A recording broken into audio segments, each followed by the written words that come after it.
ای ای ای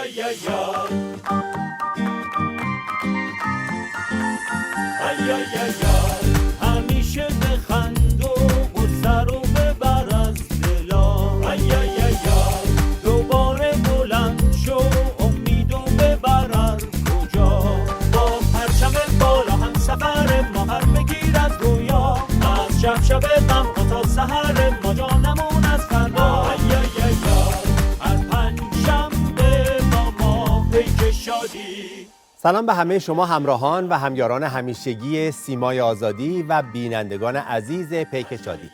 در پایان یک هفته بهاری با گرمترین درودها در خدمت شما هستیم و امیدواریم که بتونیم شادی رو به دلها و خنده رو به لبهای شما عزیزان بیاریم. چیره شدن بر غمها و سرشار شدن از امید به پیروزی یکی از پهنه‌های جدی نبرد مردم ایران با دیکتاتوری ولایت فقیه. شادی و نشاط و سرزندگی هم سلاح‌های کارای این نبرد هستند. بهترین ها رو برای شما عزیزان آرزو می‌کنیم و امیدواریم اولین بخش برنامه این هفتمون یعنی خبر تو خبر مورد توجهتون قرار بگیره.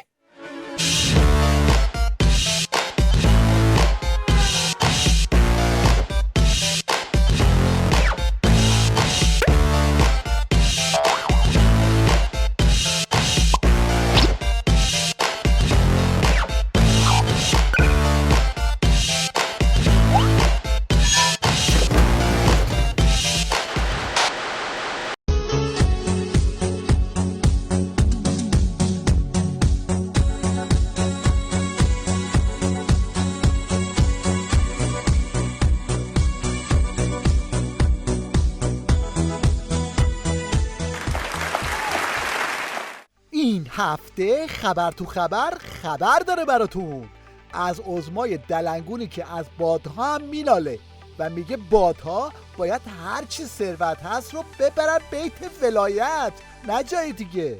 خیلی از این پولهای باد آورده و ثروتهای باد آورده غلطه. باید فرهنگ ثروت باد آورده رو در کشور ما متوقف کنیم. عرض کردم این کار بلند مدت و مشکلی است اما باید بشه. مهره‌های باند مغلوبم که دنبال همین ثروت‌های باد آوردن اینطوری سر عضما و نظام مثلا یک دستش قر میزنن. رفتیم به طرف یه حکومت اقلیت، بعدم خیلی قشنگ تو محافلشون میگن آقا ما با همین 15% کشور رو اداره میکنیم، تو دهن آمریکا میزنیم. خب اگه این کار رو میکنید خب پس پاسخ بدید دیگه به این اعتراضات. البته دعوا تو نظام ولایت فقط به درگیری‌های باندی محدود نمیشه. حالا دیگه زبون بسیجی‌ها هم سر عظما دراز شده. مسئله بعدی اما در مورد دستگاه‌ها و نهادهایی است که حضرت عالی در موقف‌های مختلف مسئولیت آنها را بر عهده گرفتید. نهادهای نظیر سپاه پاسداران انقلاب اسلامی، ستاد کل نیروهای مسلح، نهادهای اطلاعاتی امنیتی چون اطلاعات سپاه، دفتر و بیت رهبری. این سوال پیش میاد که چرا مسئله دخالت سرخود و مستقل اعضای دفتر رهبری در موضوعات مختلف سیاسی، اقتصادی و فرهنگی حل نمی‌شود؟ یا در یک مورد دیگر می‌بینیم که سپاه پاسداران یا بهتر بگوییم برخی از فرماندهان سپاه پاسداران تا آنجا در سیاست و انتخابات ورود پیدا کردند که دو گروه مختلف در سپاه بر سر یک نامزد به جدل می‌پردازند و این دعوا به رسانه نیز کشیده می‌شود. یا اینکه به وضوح می‌بینیم که رسانه‌های منتسب به سپاه در انتخابات رپورتاژ یک لیست انتخاباتی را می‌روند و از یک جناح خاص سیاسی جانبداری می‌کنند. وزیر نورچشمی آخوند رئیسی هم تو همین اوضاع و احوال رفت زیر تیغ گیوتین استیزا. چرا بیرون این مجلس عده‌ای خوشحالند؟ کیا خوشحالند و چه می‌کنند؟ چه منافعی به خطر افتاده؟ میگویند تیغ استیزا، گیوتین استیزا، مگه اینجا قتلگاهه؟ تعبیر میکنن تیغ استیزا بر سر وزیر صنعت، گیوتین استیزا بر سر وزیر صنعت، مگر اینجا قتلگاهه؟ با این حساب معلوم شد که وضعیت عظما و رئیس جمهورش زیر فشار بحران‌ها یه چیزی تو این مایه هاست.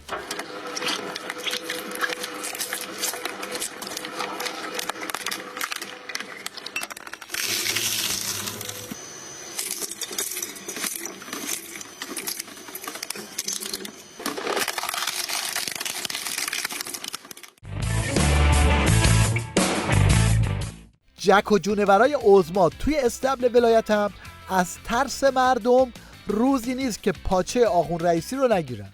آقای رئیس جمهور، و ما ادراک گرانی و ما ادراک تورم در سال مهار تورم و ما ادراک بی پولی. آقای رئیس جمهور، حقوق و مزایای ما و شما نمیگذارد گرانی را درک کنیم. فکری بردارید که بر نمیدارید، نه این که نخواهید. مشکل اصلی نظارت است که نمیپردازید به آن. این هم اظهار نظر یکی از نوچه های آخوند رئیسی درباره گرونی. قیمت گرونی که وجود نداره. گرونی چی؟ چه قیمتی آخه؟ قیمتی که وجود داره تو بازار منطقی. قیمتی که مصوب داره، ما قیمت مور رو قیمت مصوب میشناسیم. قیمت مصوبش دست مردم از 63,000 تومان باشه. این چیزی هستش. البته حالا بشنوید از آخوند رئیسی که با خالی بندی دنبال اینه که صورتش رو با سیلی سرخ نگه داره. نه فقط دهه 60 ما، دهه 80 و 90 ما هم خوب میدونه. امروز وقتی از او سوال میکنند معلومه که هم دشمن رو خوب میشناسه هم دوست رو خوب میشناسه. این هم یه نمونه از دشمن شناسی دهه 90ها.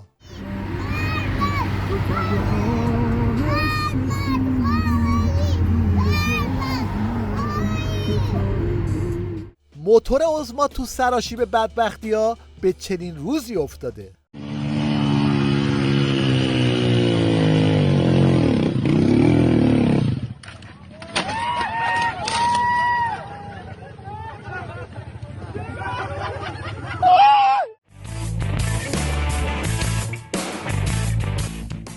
مشنگستان این هفته رو از روزه تصویری عظما درباره امنیت شروع می‌کنیم.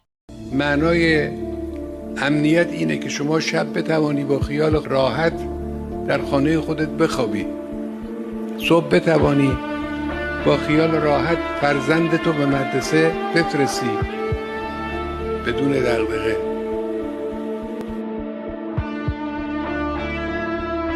با خیال راحت فرزندتو به مدرسه بفرستی بدون دغدغه.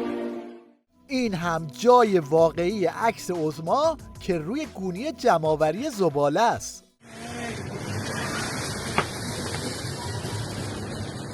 حالا دیگه کار به جایی رسیده که آخونده هم اینطوری به عظما لگد میزنن. مگر همه مردمی که در رفراندوم باید شرکت کنند و شرکت میکنن امکان تحلیل اون مسئله رو دارن؟ این چه حرفیه؟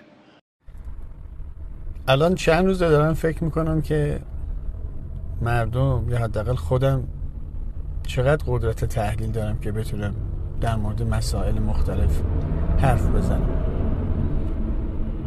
دیدم هر چقدرم قدرت تحلیل نداشته باشم حداقل در این حد قدرت تحلیل دارم که بپرسم آقا چرا این خودرویی که اونور آب مثلا 1 میلیارده اینجا 6 میلیارده 10 میلیارده 15 میلیارده؟ اینو که دیگه اجازه میدید ما بپرسیم؟ نه اینقدر اجازه تحلیل داریم؟ البته واضحه که منظور عظما از قدرت تحلیل یه چیزی شبیه تحلیل این باباست.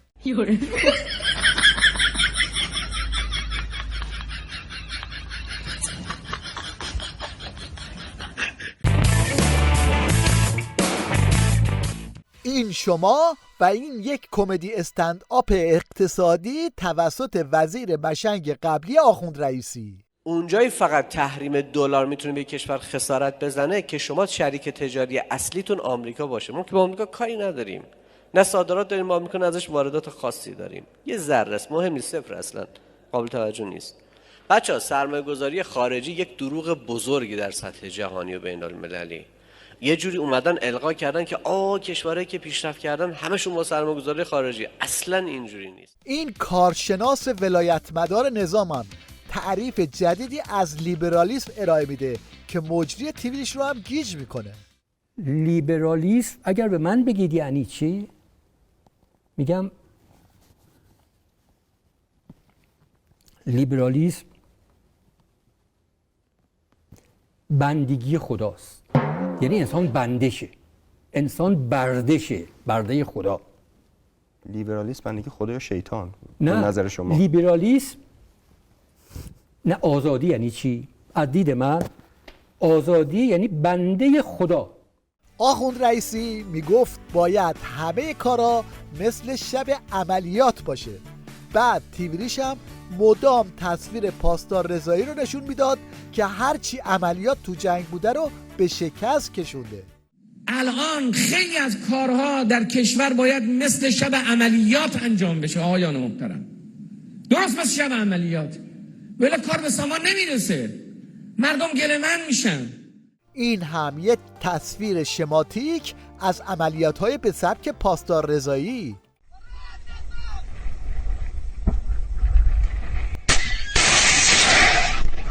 پاسدار عباسی یا همون لات کوچه‌های خلوتم طبق معمول مشغول عربده کشی و تئوری بافی‌های مسخره است. الان مسئله سگ و سگبارگی شده مشکل تو جمهوری اسلامی. کار کیه؟ شما چند هزار پیج دارید که فوتبالیستا و سینماگرا سگ تو بغلشونه. آقا به دانشگاهی نگو، به بانکیه نگو، به فوتبالیستا نگو، به سینماگر نگو، فقط گشت ارشاد بذار برو تو خیابون به مردم بگو چرا بی‌حجابید. آقا اون معلول پول شبهناک تو بانکه، اون معلول علمی است که تو دانشگاه بهش دادی، اون معلول علمی است که تو 12 سال آموزش و پرورش با کتابای غلط کاپلان و صادوق و فروید بهش دادی. تیویریش هم مصاحبه گذاشته، از توش این در اومده. ظاهرا دوستان دربارش صحبت و چیزی که من میکنم درسته، نه این زری که داره این میزنه. شما بفرمایید. شما ظاهرا دوستان دربارش صحبت و چیزی که من میکنم درسته، نه این زری که داره این میزنه. شما بفرمایید.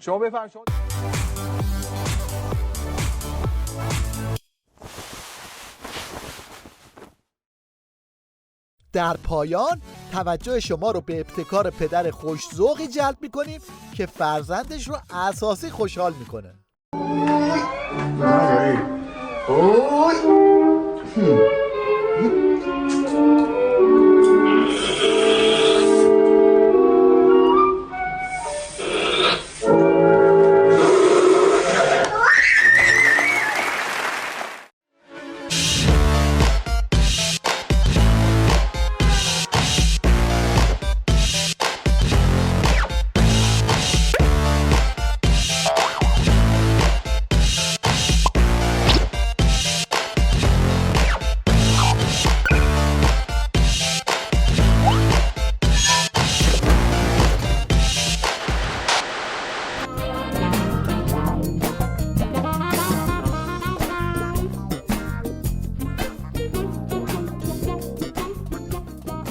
حتما داستان ملا نصرالدین رو شنیدین که میگن یه روز یه سبد دستش گرفته بود و به آسمون نگاه میکرد.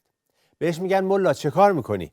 ملا میگه منتظرم یه پرنده‌ای رد بشه، یک تخمی بذاره و بیفته تو سبد من. میگن پسرت کجاست؟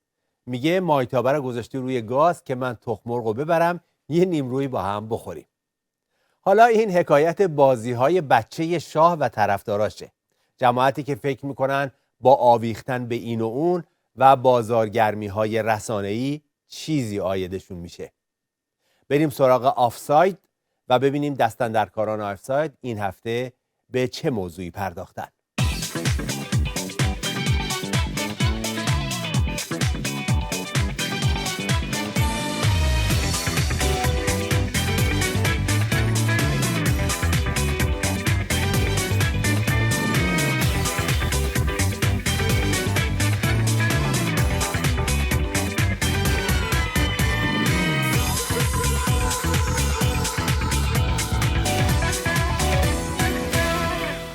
سلام. اتوبوس مجانی بچه شاه که با تبلیغات سنگین رسانه‌های معلوم الحال ارتجاعی و استعماری می‌خواستند برای امتیاز گرفتن از رژیم و بستن راه قیام به عنوان اپوزیسیون غالبش کنند، تقریباً یک ماه بعد از اعلام منشورش به آخر خط رسید و رانندش پیاده شد. در روز 21 فروردین بچه شاه توییت زد: چون سر پیوستن چهره‌های پیشنهادی به گروه منشور اجماع به دست نیومد، یعنی چون این یک سری شاهپرست رو پیشنهاد داده بود که بیان توی بازی ولی معاملهشون نشده بود، من خودم را فقط به حمایت و همکاری با یک گروه محدود نکردم و من به حمایت و همکاری با سایر گروه ها ادامه خواهم داد. بله، بچه شاه اینو نوشت و بعدش هم خودش رفت مسافرت و دیگه یادش رفت که یه زمانی با یه سری آدمای دیگه نشسته بود و یه بحثایی کرده بودن و یه اتوبوس مجانی بود و اینا. حالا برای تجربه اندوزی و عبرت آموزی و مخصوصاً برای درک و فهم بازی‌های بچه شاه و سرویس‌ها و بوق‌های مربوطه که هر کدوم منافع و خط کار یک دولت و یک طرف اجنبی رو بازتاب می‌کنند، بهتر صحبت یک سری از مطلعین در همون جبهه شاه و سلطنت رو بشنویم. این حرکت که از طرف شاهزاده رضا پهلوی در این برهه به نظر من حرکتی بود برای اینکه یک کار متفاوت ولی مستقل خواسته خودشون، حضور خودشون رو انجام بدن. ببخشید همینجا اگر لطف بفرمایید فقط یه لحظه. پس به نظر شما این حرکت نشان دهنده اون پایان گروه همبستگی مهسا است یا نه؟ من فکر کنم قبل از این حرکت هم گروه مهسا پایان یافته بود دیگه. اغلب کسانی که دارن نظاره میکنن به این قضیه میدونن که دیگه اون وجود در واقع به یه نوعی وجود نداره و هر کدام دارن مستقلاً راه خودشون رو میرن بدون اینکه اعلام رسمی نشده، در صورتی که تشکیلش با اعلام رسمی بود. نه تشکیلش هم با اعلام رسمی نبود. اگه یادتون باشه با یه تبریکی بود که روز اول سال میلادی همه یه توییت با هم زد. پس الان یک نگاهی به عقب بندازیم و این پروژه رو جمع‌بندی کنیم. اول ببینیم که رزومه این ائتلاف 5-6 نفره چی بود. اینکه هر روز توی این رسانه‌ها تو بوق می‌کردن که تا لحظاتی دیگر گروه جورجتاون میآیند. الان نشستن توی کتابخونه، الان پشت درن. وای من اون یکی الان با هم یهویی. وای الان دارن با هم یک جمله می‌نویسن. وای چه اتفاق قشنگی، چه روز خوبی، چقدر خورشید قشنگه امروز. تیتر می‌زدن، گزارش لحظه به لحظه از یک اتفاق تاریخی تو اپوزیسیون که چی؟ این 5 تا صندلی کنار هم قرار گرفتن. مفسر پشت مفسر که این اتفاق خیلی مهمه، خیلی خوبه، خیلی جدیده. که حالا من نمیدونم اون مفسرها الان کجا هستن. حالا حرف سیاسیشون چی بود؟ هر جا رفتن میگفتن که مجاهدین نماینده مردم ایران نیستن، که یعنی ما نماینده مردم هستیم، بیاید سراغ ما. ببین اگر کسی میخواد که بقیه رو حذف کنه که بیان سراغش، اول باید خودش برنامه‌ای داشته باشه. بعد ائتلافتون نه 40 سال، نه 5-6 سال، نه حتی 1 سال، ولی مثلا یه 5-6 ماهی حداقل کنار هم دووم بیارید، کنار هم بمونید که یه کسی برای طرف تاپ شدن وجود داشته باشه. اما فیل آلترناتیو سازی و رهبرتراشی که با هیاهوی رسانه‌ای قرار بود هوا بشه، بادکنک از آب در اومد. بله من امیدوار بودم که راجع به این منشور صحبت نکنیم، چون پیش بینی من اینه که تا شنبه آینده فراموش میشه. خب یه عده‌ای که نوشتنش میدونن اشخاص واردی نیستن، یعنی اطلاعاتشون راجع به تاریخ ایران خیلی کمه. بنابراین پیشنهاد من این است اونایی که ادعای رهبری دارن اول یک دوره آموزشی برای خودشون بذارن. یک متنی منتشر بشود تحت عنوان منشوری از سوی رهبران مثلا اپوزیسیون، اگر اینجوری حتی یک بار از واژه ملت استفاده نشه، یعنی این باور کنید به روح پدرم الان که دارم این حرفا رو میزنم، اولا من نمیخواستم امروز برنامه اجرا کنم، یعنی نه تنها نمیخواستم برنامه اجرا کنم، واقعا میخواستم بیام جلو دوربین بشینم بگم خانم آقایون من دیگه تموم. همش تأکید بر رأی اکثریت باشه، اما شما نشانی رو که اکثریت لااقل تو خارج از کشور که نمایندگیشو میکنید، شما که نمایندگی ایران رو که ندارین، که نمایندگی خارج از کشور رو دارید، اونم نمایندگی مردم رو که اکثرتون ندارید. حالا ببینیم از نظر شاه پرستای قدیمی ماشین بچه پهلوی عیب کارش کجا بوده. همین بازی که همین شالاتان ها و در کنار شما انجام دادن، این مردم رو از تو خیابون ها برد پشت پنجره های خونشون و حکومتم با خیال راحت سمم ریخت تو مدارسشون، تو خیابوناشون هم ریخت، تو مترو رفع خون بگیر ساکت بشید. نقش فراجناهی شاهزاده بزرگترین خنجر رو به این انقلاب زد. بیایید علنا شاهزاده بگید ما میخوایم با جناحی در درون حکومت اسلامی بیعت کنیم و کردیم، حالا داریم یواش یواش صداشو در میاریم. آقا بیا بگو کجایی؟ میگه گفتم که من دنبال جمهوریم. خب دنبال جمهوری هستی که تو از پس یه سری آدمایی که شما انگوش کوچیکشون هم از نظر سیاست، اقتصاد، جامعه شناسی، روان شناسی نمیشی، میخوای چجوری بشی؟ به اسم پهلوی بری بشی؟ ایران جاوید شاه. بالاخره ما نفهمیدیم یارو خودش گفته جمهوری خواهه ولی اینا داد میزنن جاوید شاه. اینا حرف اون رو نمیفهمن، اون حرف اینا رو نمیفهمه. پس چرا با جاوید شاه گفتن قند تو دل یارو آب میشه؟ نکنه که خواستش اینه اون فیلمشه. خلاصه یه چیزی اینجا نمیخونه. بگذاریم بریم سراغ ادامه صحبت ها. آقا ایشون رو دیگه اونایی که همیشه شاهزاده اعلی حضرت این حرفا میکنن بیاد امروز بعد از 44 سال اعلام بکنه که مردم من از شما میخواهم که مثلا پس فردا مثلا اله بکنید، پنجره‌های خونتون رو باز کنید، چراغای طرف چپ ماشینتون رو روشن کنید. به خاک ایران سوگند اگه 100 نفر این کارو بکنند، برای که اونا میفهمن چه خبره. اونها اصلا بریدن از این مسائل. من با روزی 100 150 200 تا بچه‌ها تو ایران دارم صحبت میکنم، اصلا میخندن.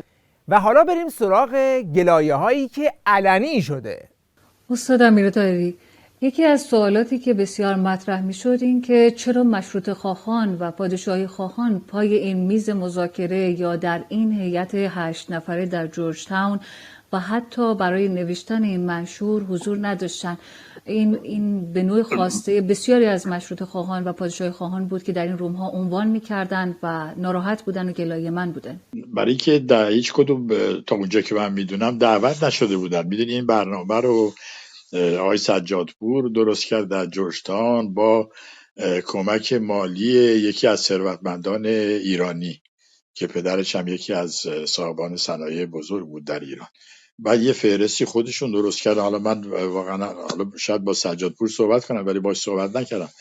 یه فهرستی درست کردن و از هیچ کدوم از مشروطه خواهان دعوت نکردن. شاید به فکر این که خب اگه رضا شاه دوم یا ولیعهد حضور داره بقیه دیگه لازم نیست باشن. ولی ظن و گمانم این است که برگزار کننده ها میخواستن یک جنسی رو عرضه بکنن که در افکار عمومی غرب قابل قبول باشه و که این در کشورهای دیگه هم کردن. یعنی ایران فقط اولینش نیست، یعنی این یه الگویی است برای اثرگذاری روی کشورهایی که باشون به اصطلاح دعوا داریم و شخصیتایی که 100% سیاسی نیستن همیشه تو این برنامه بهترن، برای اینکه یه فرمی هست یا یه قالبی هست که بعد محتواش رو شما میتونید پر بکنید.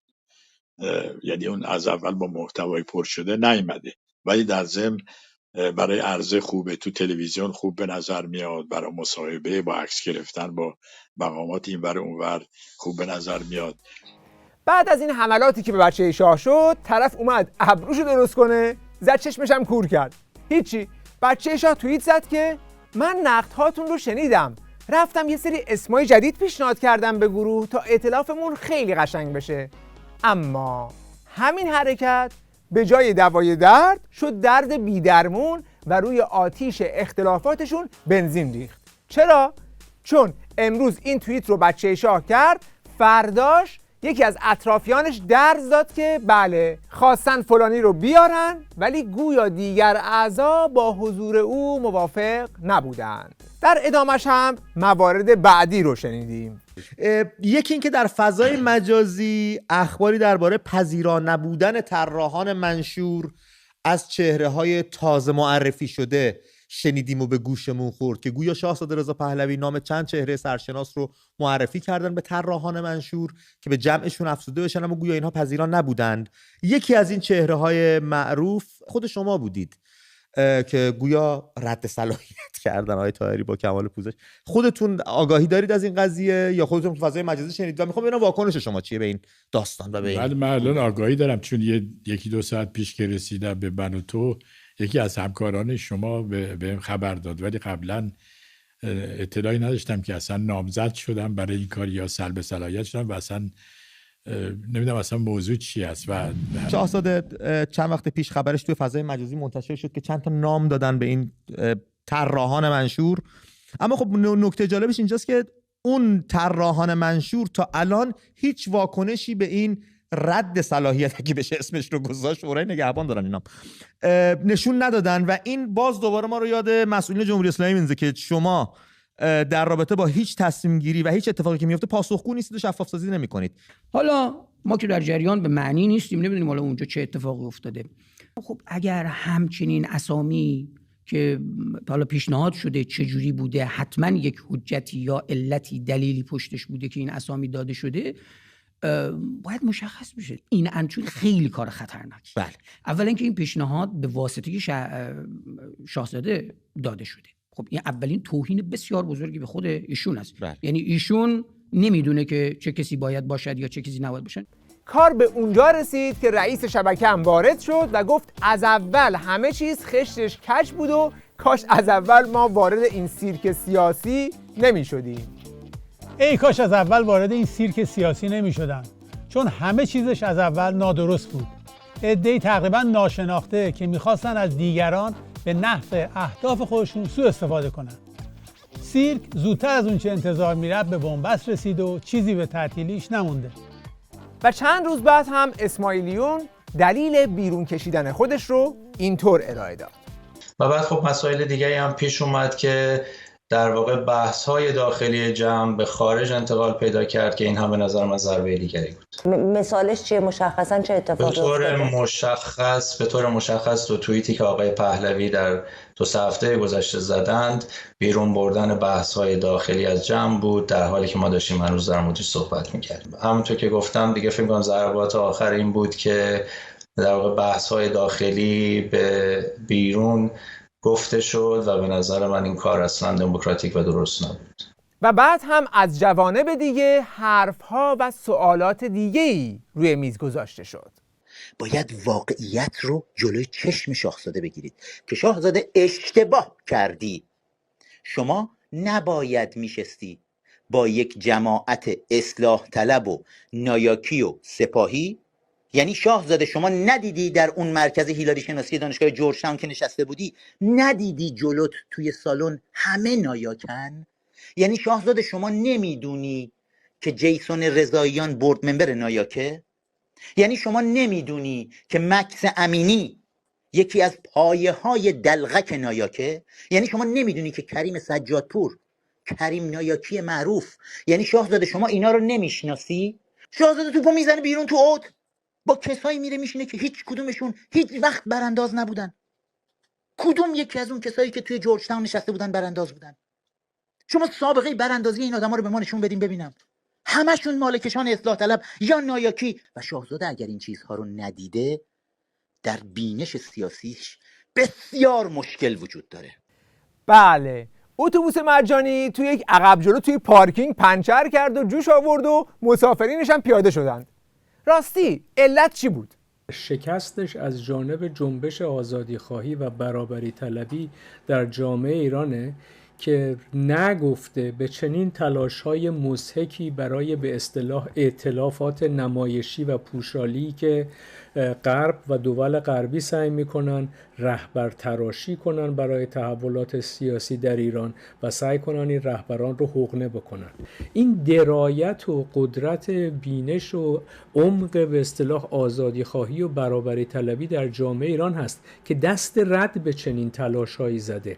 کسایی که میگن نه روسری نه توسری، آزادی، برابری، مرگ بر ستمگر، چه شاه باشه چه رهبر، زمینه‌های شکست چنین سناریویی رو مطرح کردن. بعضی هم علت اصلی رو در خود بچه شاه که باش هش و نش داشتند میدونند. من همه زندگیمو گذاشتم که با کمک رضا پهلوی ما وارد یک همبستگی و یک ائتلاف ملی بشیم. ولی بعداً وقتی که واقعیت‌ها مشخص شد، خب دیدم عملا خود ایشون عامل افتراق اصلی. یعنی هر کسی سلطنت طلب نباشه، یا ارتجاع سرخ یا ارتجاع سیاه، بدون استثنا. این پروژه‌ای است که آقای رضا پهلوی و طرفدارانش و اون دستگاهی که این امکان تبلیغاتی رو برای این دوره از فعالیت‌های اپوزیسیون ایجاد کرد رو دارن پیش میبرن. یعنی یک نگاه نژاد پرستانه نسبت به سایر جریانات سیاسی که سالیان سال از انقلاب مشروطه تا کنون پدرانشون، جد آبادشون برای آزادی، برای سرفرازی مردم ایران تلاش کردن، زندان رفتن، اعدام شدن، شکنجه شدن، تبعید شدن، آواره شدن، جوانی و زندگیشون رو فدا کردن برای اون مملکت و برای مردمش. امروز توسط آقای رضا پهلوی و طرفدارانشون تبدیل شدن همگی اونها به افراد و گروه‌های منفوری که مردم ایران قبول ندارن. چقدر ما باید تو این اتاق بشنویم که آقا کسی دیگه به جمهوری خواه اعتقاد نداره، اینا منفورن، مجاهدین رو باید نابود کرد، چپ‌ها رو باید نابود کرد، جبهه ملی پیر و پاتال هم باید برن کنار، پیر و پاتال‌ها باید برید کنار. با اینکه تا چند ماه پیش معتقد بودم که این همبستگی ملی بین جمهوری خواها، مشروطه خواها، پادشاهی خواها، چپ‌ها، ملی‌ها، ملی مذهبی‌ها، اصلاح طلب‌ها، همه اینها باید انجام بگیرن. امروز به این نتیجه رسیدم هیچ راهی نیست جز اینکه جمهوری خواهان و چپ‌ها و گروه‌های قومی جبهه خودشونو بسازن، چون سلطنت طلبها بازیچه دست وزارت اطلاعاتن، دست دستگاه‌های جهنمی هستن که میخوان تفرقه ایجاد بکنن، میخوان دشمنی ایجاد بکنن. شما خواهید دید فردای سرنگونی جمهوری اسلامی ایران یک شبه رادیکال ترین سازمان‌های سیاسی از دل چپ‌ها و همین مجاهدین در خواهد اومد. اون موقع شما من نمیدونم چی کار میخواید بکنید. خب من با این کارهای شاهزاده 20-25 سال آشنایی دارم. همین مسائل، همین شورای ملی و شورای گذار و شورای تصمیم و نمیدونم وکالت و این حرفا باعث شد که ملتی که با جون و دلش اومد تو خیابونها انقلاب کرد و به پشت پنجره های خونه هاشون بردن، این ور مردم رو سر کار گذاشتن، میلیون هم پول از این ور و اون ور گرفتند، همه‌شون جیباشون رو پر کردن، از اون بزرگه تا اون کوچولوه، همه به فکر جیبشونن. بزرگترین ضربه ای که ما خوردیم، حالا باز بیاین به من فحش بدین، ما از شاهزاده رضا پهلوی خوردیم. میدونید چرا خوردیم؟ برای اینکه شورای ملی رو وقت امروز فقط اتحاد حتی تا 100 سال دیگر بدون خشونت. شورای ملی، آقا تو این شورای ملی حدود 1,600,000-700,000 دلار پول جمع شد تو صندوقش. این پول کجا رفت بعد از اینکه به هم خورد؟ کیا این پول رو خوردن؟ خب شما اینجا داری راحت زندگی میکنی، پولم از گوشه و کنار، از عربستان بگیر، از این ور و اون ور داری میاد، شهریار راهی هم که دلالتونه. خب شما دلی برای غمی نداری که بخوای اینجا رو ول کنی بری تو ایران؟ چرا با ملت ایران بازی میکنید شاهزاده؟ تعارف من با شما ندارم شاهزاده. هر جا خواستن یه بامبول را بندازن، یه مقدار وقت اپوزیسیون رو بگیرن، وقت طرفدارانه، سرنگونی حکومت کثافت اسلامی در کلیت و تمامیتش رو بخوان، شما اونجا بودی چی کار کردی؟ کارنامه شما برای رهایی و آزادی ایران در این 20-25-30 سال گذشته، آقا بگید یه ورقش رو بکن. هموطنان عزیزم، نوروز است به شما تبریک میگویم. هموطنان عزیزم، قلب من هم با شماست. خب این به درد کی میخوره؟ شاهزاده برای ما ها مثل درب مسجد میمونه، نمیتونیم بکنیمش بندازیمش دور، نمیتونیم عوضش کنیم و این گونه مسائل. ولی خب بعد دیگه این درم جیرجیرش زیاد شده دیگه، باید یه کاری بکنیم، باید با این تمامی حضور زنان چوبکارا و اینا تماس بگیریم اینو چیکار میتونیم بکنیم. وقت بخیر و خدا نگهدار.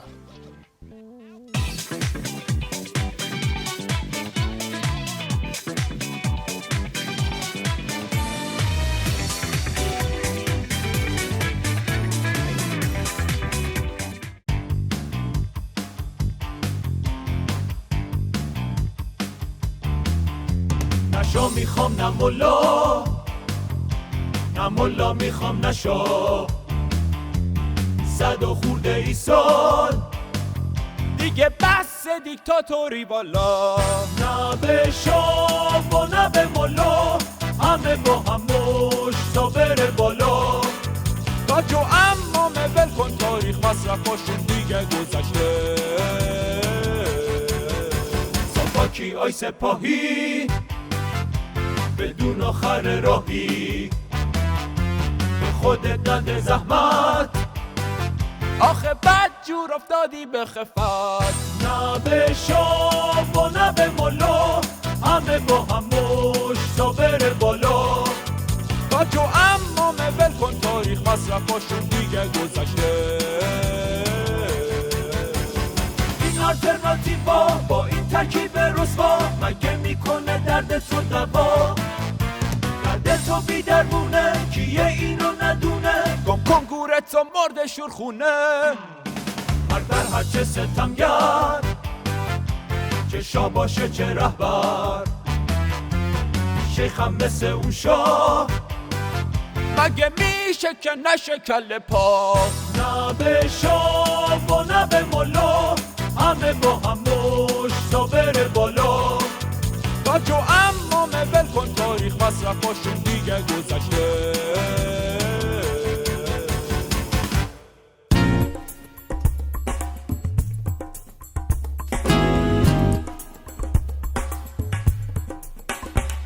تو این 40 سال عرصه و پهنه‌ای نبوده که آخوندها وارد اون نشن و به قول معروف یه عمامه بر سرش نذارن. از دانشگاه و سینما و ورزش گرفته تا سیاست و آموزش و پرورش و اقتصاد. جالبه که کل اقتصاد ایران رو نابود کردن، بعد تازه مدعیان که حوزه برای تورم راهکار عملیاتی داره.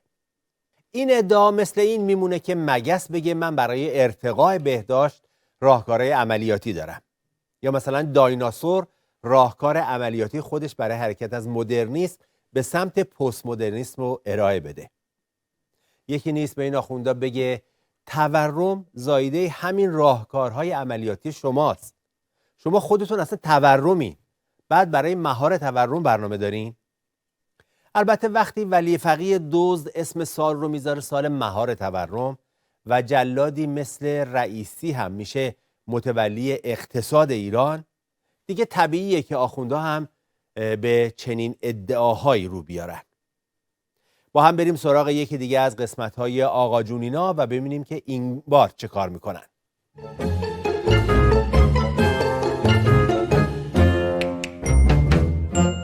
های روزگار، هیچی تو دنیا به اندازه عصر جمعه دلگیر نیست. یه جور از جمعه عصرش آهناله میکنه انگار باقی روزای هفته رو تو سواحل هاوایی در حال خوشگذرونیه.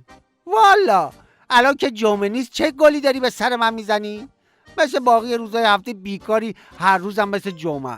آقا جان اگه کاری بود که من اینجا نبودم. خب هرچی شغل تو این مملکت بوده آخوندا به فک و فامیل خودشان دادن، دیگه کاری نیست که به من برسه. آخر راست میگه عمو صفتر، ما یه فامیل داریم 28 سال بیکاره، 2 سال دیگه بیکار بمونه بازنشست میشه به امید خدا.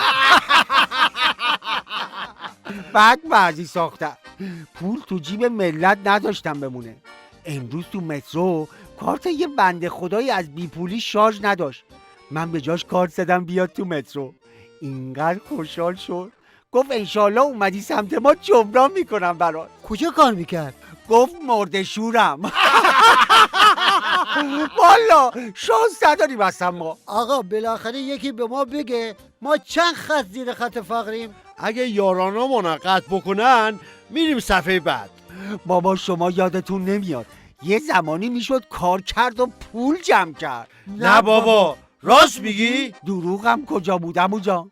تا قبل 4 آ خدا رو باید شکر کنیم که ما آدما حتی یه دقیقه بعدمون هم خبر نداریم، وگرنه اگه پارسال همین موقع که دلار 26 تومن بود بهمون میگفتن عید سال دیگه یعنی امسال دلار بیشتر از 50 تومنه چیزی از ما نمیمون. الهی زیر گل بری خامنه ای. تازه هنوز 2 ماه از سال نو نگذشته قیمت همینطوری داره میره بالا. اون وقت خامنه‌ای اسم سال رو مهار تورم و رشد تولید هم گذاشته. اونی که ما میبینیم رئیسی داره تولید مهار بکنه تورم رو رشد میده.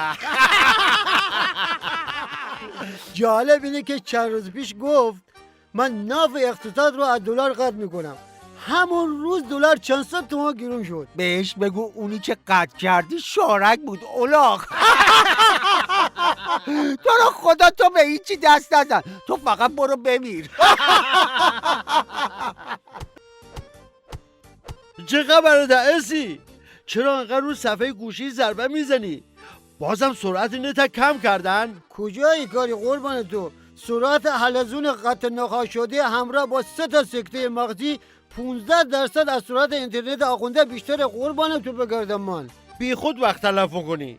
اگه به تعداد ضربه‌ای که رو صفحه گوشی زدی کلنگ میزدی، شک ندارم تا حالا به نفت هم رسیده بودیم. فکر کردن اگه اینترنت رو قطع کنن دردشون دوا میشه؟ نه آقا جان، سرا از تو گوشی میره به سمت کف خیابون واقعی.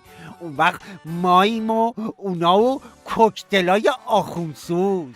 گل گفتی آقا جان. خودم میدونم.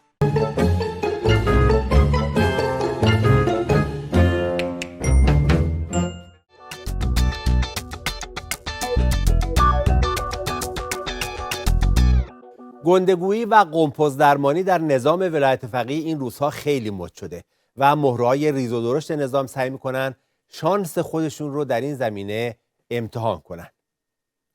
از آخوند رئیسی که میگه به مشکل بیکاری دیگه پایان داده، تا پاسدار حاجی زاده که میگه موشک‌های نظام دور تا دور دشمنان رو احاطه کردن، و بعد هم رئیس سازمان صنایع هوایی وزارت دفاع آخوندا که اخیراً در یک مقاله علمی جنگنده کوثر رژیم رو با F-35 مقایسه کرده. یعنی اگر سازنده F-35 این حرف رو بشنوه احتمالاً سوار F-35 میشه و باهاش میره تو دیوار. F-35 پیشرفته ترین جنگنده ساخت بشره که سال 2015 معرفی شده. میگن پرهزینه ترین پروژه نظامی تاریخه. پرسرعت ترین جنگنده رادارگریزه. و حالا این کوثر آخوندا چیه؟ این همون F-50ایه که 65 سال پیش خریدنش. بعد آخوندا اسمشو گذاشتن کوثر. الان هم کلن فقط برای آموزش ازش استفاده میشه. تازه اصلا اگه بتونه از زمین بلند بشه. خلاصه اینکه ادعای مقایسه کوثر آخوندا با F-35 مثل مقایسه شتر با پرشه است.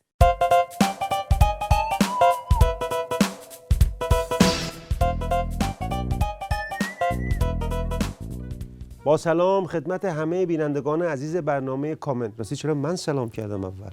خیلی کار خوبی کردی، خیلی کار قشنگی کردی. من هم سلام عرض می‌کنم خدمت شما. خب ولی مهران بینندگان سلامت که تموم شد این دفعه ریلو عوض می‌کنیم. من خبر میگم تو کامنت میذاری. خب شما خبر رو بگو، حالا سر اینکه کی کامنت بذاره بعد فکر می‌کنی. یادت یه بحثی کردیم که چرا رئیسی به وعده و وعیداش نمیرسه؟ من این دفعه همیشه این بحثو می‌کنم. همیشه این بحثو می‌کنیم. این دفعه دوزاریم افتاد که چرا خود رئیسی و وزراش به اون وعده وعیدایی که دادن نمیرسن، چون مشکلات بسا اساسی تری دارن. یه نمونهشو زرقامی رونمایی کرده. ببینیم پس. از جمله این کلمات خره. با خر خیلی میشه کلمه ساخت، با پیشوند و پسوند خیلی کلمات ساخته میشه. از جمله چیزایی که با این کلمه تشکیل میشه، از بفرمایید خرپول و خرزور و هر چی که شما بگید تو ادبیات عامیانه مردم، یا خرخونو میپرسه که آقا رئیس جمهور اگه خواست کسی رو عوض کنه بکنه. گفتم رئیس جمهور حقشه، باید بکنه. هم باید خر مسئولیتو یه وری سوار شن. هر وقت گفتم بپر پایین معطل نکنه، بپر پایین یکی دیگه بیاد سوار این خر بشه. اشکال داره؟ خب کامنت. این البته توی این وضعیت خرطوخری که نظام ولایت فقیه توش گیر کرده، انتخاب این کلمه و واژه سازی بر اساس اون چیز چندان عجیبی نیست. بله، اما سالها قبل از این امام دجالشون یک کامنت خیلی مختصر به همین حرفای پاسدار زرقامی داده بود که به نظرم اونو ببینیم. خیلی خری، خیلی خری. اینا همیشه میگن هر چه داریم از آموزه های امامه یه نمونهش اینه. ببین در مورد این زرقامی من بگم، این همین داستان خریتشو ولش کن، یعنی یه پرانتز بگم، این وزیر چیه تو کابینه رئیسی؟ گردشگری و میراث فرهنگی. اینو برده بودن پاسارگاد مقبره کوروش رو ببینه. اونجا که رسید گفت عجب زمین خوبیه، چرا اینجا هندوانه نکاشتن؟ بعد گفت کدوم آدم بی سلیقه‌ای رفته اون بنا رو ساخته وسط این؟ گفت اون مقبره کوروش تازه دوزاریش افتاد که بابا این یکی از وزیر میراث فرهنگی هم بله میراث فرهنگی هم هست. نکته بعدی هم اینه، این که اینقدر رو این کلمه خر حساسه بی ربط نیست، این یه حس هم نوع دوستی داره. البته من بازم از همه خرای عالم معذرت خواهی می‌کنم، این لازمه، اینو همیشه باید اما بعد از این جمله پردازی ها و کلمه سازی های پاسدار زرقامی، مدیر عامل دزد کارخونه قند نیشکر هفت تپه هم با همین ادبیات تو همین مسابقه خریت شرکت کرد و شانس خودش رو امتحان کرد. اونم ببینیم. خر مال کسیه که سوار میشه، ما هم سوار خر شدیم، پیاده هم نمیشیم، تپه رو ول نخواهیم کرد. بله این ابله قسمت خوبشه فعلا دیده، نمیدونه اونجایی که مردم بکشنش پایین از تمام خرسواری و خریت پشیمون خواهد شد. هفته پیش آخوند سلیمانی عضو خبرگان آخوندی و نماینده قبلی خامنه‌ای تو استان سیستان و بلوچستان توی بابلسر رفت که 4 میلیارد تومان از بانک پول برداره تو بابلسر. 4 میلیارد تومان؟ عجیبه که چرا اینقدر کم؟ آخوند 4 میلیارد، این تو لقمه الصباح آخوند. همین این میخواست در واقع 4 میلیارد تومان برداره که اونجا معلوم شد که 420 میلیارد تومان فقط توی اون بانک پول داره که احتمالاً می‌خواسته بره پول تو جیبی، پول خوردی برداره. این پول تو جیبیشه تو این بانک بله، ولی پول بر نداشت و به جاش گلوله نصیبش شد. حالا از اون روز از اون روز خبرگزاری‌های حکومتی شروع کردن به تکذیب که آقا اولا اصلا 420 میلیاردی در کار نبوده، بعد همین نمیخواسته 4 میلیارد تومان برداره، میخواسته 4 میلیون برداره. بله ببین مهران، تکذیب کردن یکی از ویژگی‌های این مقامات این رژیمه. طرف میره هر چرت و چولایی میگه، بعد میگه یا حرفمو تقطیع کردن یا اصلا نگفتم. حالا ویدیوش هم دنیا هست. احتمالاً این به اینجا ختم نمیشه، این تکذیب ادامه داره. عقب نشینی زنجیره‌ای. اصلا میگن ببین رفته بود پول بده به بانک، بعدش میگن اصلا آخوند سلیمانی نداریم، بعد میگن اصلا این تو بابلسر نبوده، بعد میگن اصلا بابلسر خود بابلسر کجاست، بعد میگن اصلا بانکی تو بابلسر. همینجوری ادامه پیدا میکنه. آخر ما میفهمیم نه شهری به اسم بابلسر داشتیم، نه آخوندی به اسم سلیمانی، نه شعبه بانکی اونجا بوده، همش کار معاندین بوده. این مهران، این آخوند رئیسی چون فهمیده که یک بخش ویژه‌ای تو کامل قطار پیشرفت داریم، دست به کار شده، خودش برای ما داره خبر تولید میکنه. این نمونهشو نگاه کنید. تولید فعال شده، اشتغال فعال شده، چرخ‌های تولید راه افتاده، هزاران میلیارد از پول مردم و سرمایه راکد مردم به کار افتاده و هزاران شغل ایجاد شده. یعنی تمام دستاوردهای قطار پیشرفت و قطار کرد. بله دقیقاً. دیگه اصلا بین نمیشه گفت قطاری جورایی جت و اینا رو رد کرده. آره دیگه، دروغ هم که حناق نیست که. کی به کیه؟ تاریکی هر چی دلت میخواد بگو. 6 میلیون مسکنه که حل کردی، رشد تورم هم که منفیه، همینطوری بباف دلت هر چی میخواد بگو. نه، میونه کلام در رابطه با اشتغال درست گفته ها. فقط اشتغال کجا گفته؟ من ندیدم. این خبر فراخوان استخدام 10,000 نفر در پارس جنوبی. 10,000 نفر استخدام. اینو قبول دارم. این درسته. این درسته. ببین سیستم اشتغال اینطوریه. 10,000 نفر میگیرن، ازشون کار میکشن، هیچ حقوق و مزایا نمیدن، اخراج میکنن، 10,000 تا دیگه میارن. این دقیقاً سیستم کارآفرینی با دانش بنیان گرفته شده از خود خامنه ایه. اینو من قبول دارم. حالا در این نقطه میخوایم برسیم به اون جایی که قطار سری و سیر پیشرفت ریل عوض میکنه. تو ما از این قطار پیاده نمی‌کنیم. یعنی از نقطه قطار تبدیل میشه به همون جته که گفتم. رفته ما نیم ساعت تو این قطار سرگیجه میگیریم. ببین چی گفته. امروز میزبان مدیرعامل ایران خودرو و مدیرعامل یکی از شرکت‌های سازنده سانتریفیوژ بودیم و امکان سرریز کردن فناوری تحصیل شده در صنعت هسته‌ای به صنعت خودرو را بررسی کردیم. بابک متوجه شدی چی میگه؟ داره میگه میخوایم پراید هسته‌ای درست کنیم. خدایا خودت رحم کن بابا. این پراید تو خیابون گوشه سپرش میگیره، انفجار آتش سوزی میشه، همه میگن ناپالم. اینو خود رئیس اداره راهنماییشون میگه. تو در نظر بگی که این پراید یه دونه سانتریفوژ هم توش بذارن، یعنی هر پراید یه ایستگاه چرنوبیل منفجر شد تمام. حالا الان من برات معادله رو یه پله مهیج‌تر میکنم. اینو گوش کن. تو همینجا هم خیلی مهیج. اینو گوش کن. آیا میدانید خودروسازی های داخلی فلز حلب را صلایه کرده و مصرف می کنند و وسیله قتل هموطنان را فراهم می کنند، در صورتی که در دنیا خودروسازان از فولاد کم کربن در تولید ورق استفاده می کنند. بله، یعنی شما خودرویی رو تصور کن که اتاقش با حلب صلایه ساخته شده، بعد توش فناوری هسته‌ای هم هست. چه جوری میشه این؟ چرا تصور کنم؟ تو فیلمش هست، فیلمش نگاه کنید. الان اون حلبه. بله حلب. تصور نیاز نیست. رو ماشین ایرانی سیستم وصل می‌کنی دوب سوپ سوپ سوپس، اینم میشه نتیجهش. صدای سیستم گلگیر سلطان رو جر داده. این آشغال تو تصادف میخواد چه بلایی سرش بیاد من نمیدونم. از تصور بیرون اومدی؟ ماده میگه از صدای کوبیدن بلندگوهای ماشین اتاق ماشین ترک خورده. حالا فرض کن این بخواد سانتریفوژ هم توش باشه، توش بچرخه سانتریفوژه. آره دیگه، آخوندا همه چیشون همین جوریه دیگه. وقتی میگن نظام مردم سالاری دینی، یعنی یه آخوند همه کاره مملکت. جمهوری رو هم چسبوندن به سلطنت مطلقه فقیه. خب سانتریفوژشون هم میشه حلبی دیگه. بله دیگه، یه چیزی تو مایه‌های پیتزای قرمه سبزی. حالا من یه پیشنهاد دارم. پیشنهادم اینه که اول این ماشینای گاز روسی رو جمع کنن. تو ایران هست مگه؟ الان بهت نشون میدم. بعد راجع به فناوری هسته‌ای در صنعت خودروسازی فکر کنن. این عکس‌ها رو ببین شما.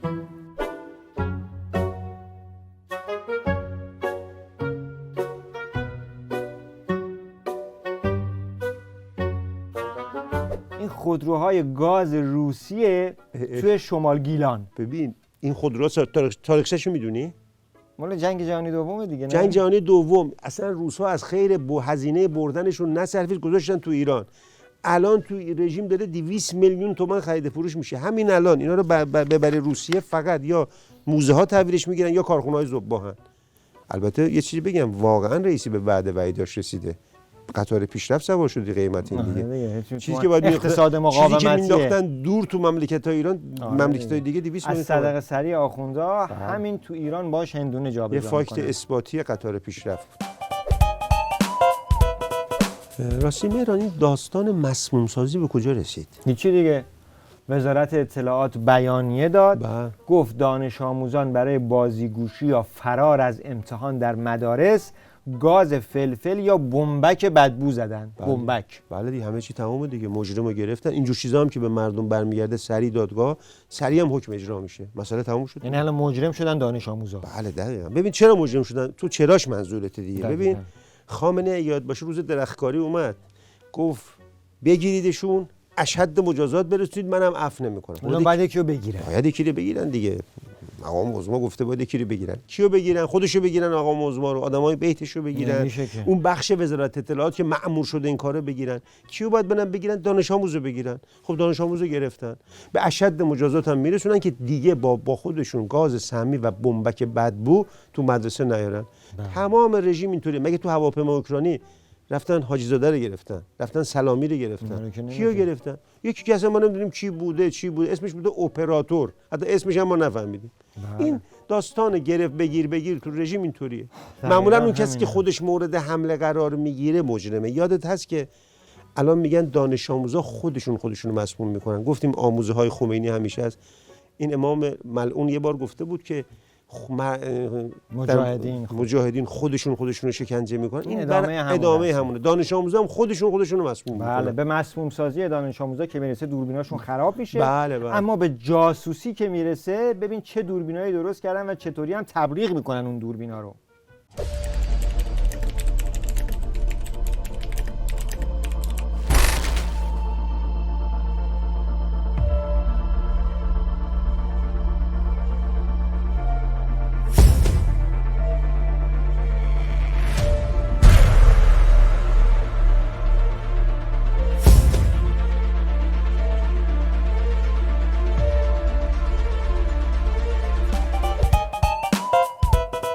خب رسیدیم به بخش پایانی و کامنت یک جمله‌ای. ببینیم عکسو با هم بابک.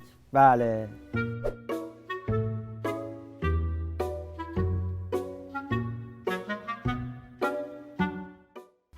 یک جمله بفرمایید شما. این یک عکس نمادین از جنازه اقتصاد ایران تو مرد شورخونه که خاندوزی و رئیسی دارن میشورنش. بابا مرد شورخونه چیه؟ اینجا اتاق عمله. دکتر رئیسی داره بند ناف اقتصاد از دلار قطع میکنه. مرد شورخونه کجا بود؟ جدی میگی؟ آره بابا این رئیس چه نورپردازی هم کردن. این رئیسی که تا تصمیم کبرا بیشتر نخونده، یک دیوار هم جلوی زندگیش هست، دیوار عبور از کلاس 6. این اگه بره تو جراحی بشه دکتر جراح، احتمالاً هر بیماری بیاد بگه سرم درد میکنه گردنش رو قطع میکنه میگه جراحی شد تمام. بله.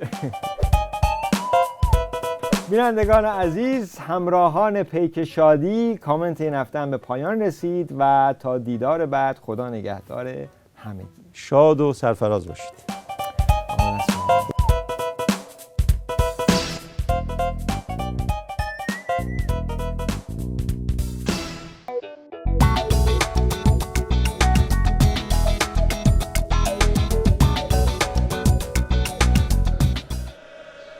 بنده اینجا در منبر نماز جمعه حقایق رو باید بیان بکنم.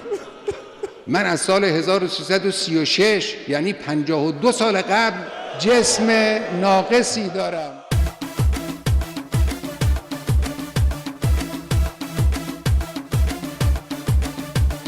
حالم بده، احوالم بده، امام و مقوایی دیدم، خودم و لگد مالی دیدم، خیلی بده.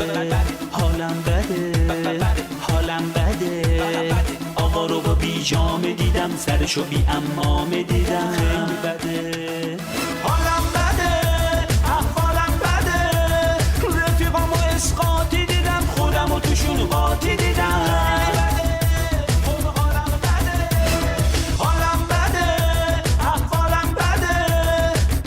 شدم پنیر بی مزه و بی مایه شدم، خیلی بده، خب حالم بده،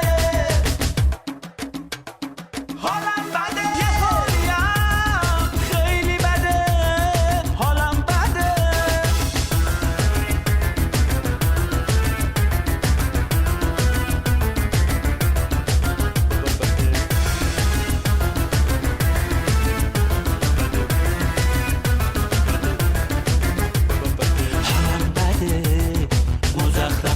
گوش نده، یه لرزی هست که منو تکون میده، تکون میده، آخ تکون میده. حالم بده، احوالم بده.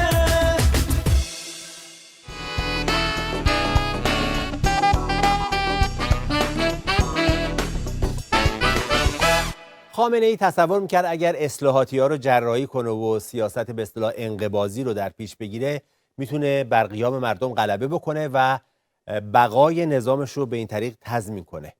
اما نه تنها آبی از دولت و مجلس به اصطلاح یک دست گرم نشد، بلکه از پس قیام هم بر نیامدن و بعد هم دیدیم که دامنه جنگ گورکا به باند خود خامنه‌ای هم کشید و کار به جای رسید که خامنه‌ای مجبور شد به سران به اصطلاح قوای نظامش تشر بزنه که با هم دعوا نکنی، که البته اونا هم گوششون بدهکار این حرفا نیست و لگدپرانی‌های درونباندی همچنان ادامه داره. وضعیت فینیتو هم یه چیزی تو همین مایه هاست. با هم فینیتوی این هفته رو ببینیم.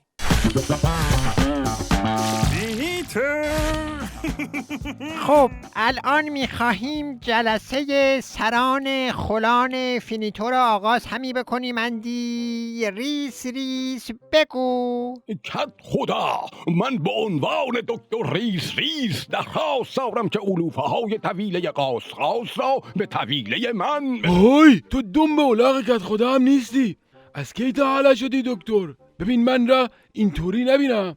من لوله کش میباشم اندی، لولت میکنم اندی. بشین ببینم بابا بیریخ، 2 حکم اعدام صادر میکنم، ساچمه هایت همی بریزد. علوفه طویله قاس مال من میباشندی، دست به آن بزنی گوشت را میجوم. بمیر بابا گوشخار. من را میزنی الان دکور صورتت را عوض همی میکنمندی. ساکت، خفقون بگیرید. الان اهالی صدایتان را میشنوندی. خیر سرم قرار بود سامانه کدخدایی را یک دست کنمندی. ای وای، جان مادرتان بند را آب ندهید. میخواهیم برویم جلوی اهالی قضیه را ماستمالی کنیمندی. آهای اهالی فینیتو، سران خلان فینیتو با یکدیگر هم افزایی و هم اندازی و هم شکمی و هم دماغی دارندی، هیچ اختلافی هم ندارندی. این را جلوی همه اهالی میگویمندی. خدا آقا، من خاک کف نعلین شما را مورد هم افزاهی قرار میدمهندی و با سران خل فینیتو هم افزاهی میکنمندی. خدا، هم افزاییت را خریداریم، اما این ریس ریس بدجوری رو مقادم میباشندی. هر کس گفت جسد، تو خودت را به انداز همی وسط. من آنچنان فکی از شما دوتا هم افزایی میکنم که در تواریخ همی بنویسندی. آخه یه وری، من کجای تو را همی بزنمندی؟ بگیر که اومد، بگیر. کت خدا زور بی خودی نزن، هم افزایی را هم بگذار، در کوزه آبش را هم بخور.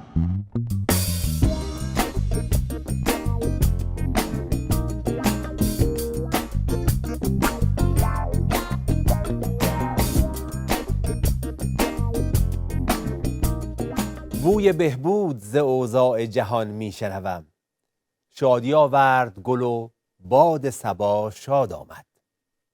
با این بیت زیبا از حافظ برنامه این هفته پیک شادی رو به پایان میبریم و امیدواریم که ما هم سهمی هر چند کوچک در شادمان کردن دلها و خندان کردن لبهای شما عزیزان داشته باشیم.